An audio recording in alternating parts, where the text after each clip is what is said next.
Earlier, blame was directed at Yes. the Taliban, who so far have shunned President Ghani's offer of a 3-month truce. And now we're getting word, according to the Russian foreign minister, that the Taliban have accepted to take part in peace talks in Moscow on September the 4th. Ghani is to work, you could say, on two fronts, with the Islamic State militants on the one hand, and on the other, the Taliban. Where's it going in relation to the Taliban?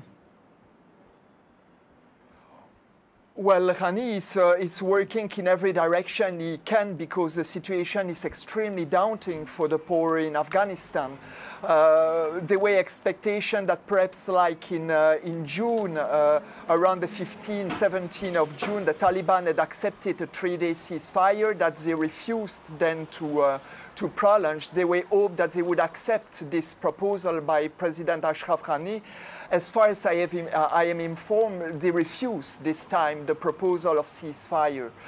So, of course, this was only concerning the organization of the Taliban. The Islamic State has never been part of this proposal or attempt to a ceasefire.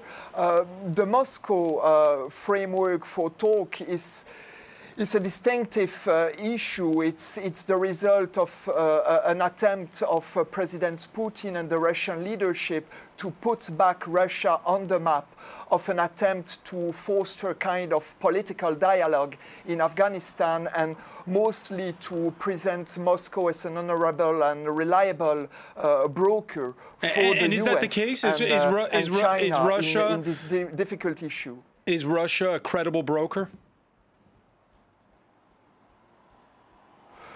Well, it has to be circumstantiated, because we know that in several months, not to say the past 2 years, there were report of some sort of support included in weaponry provision to some Taliban group by Moscow against Daesh. At the time, they were heavily fighting in some part of Afghanistan.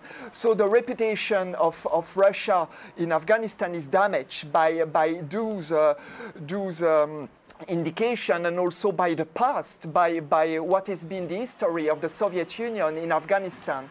But Russia considers the country to be a too important security issue on its southern flank to be absent.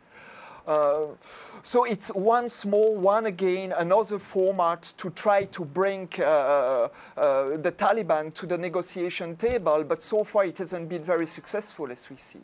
Nicolas Gosset, many thanks.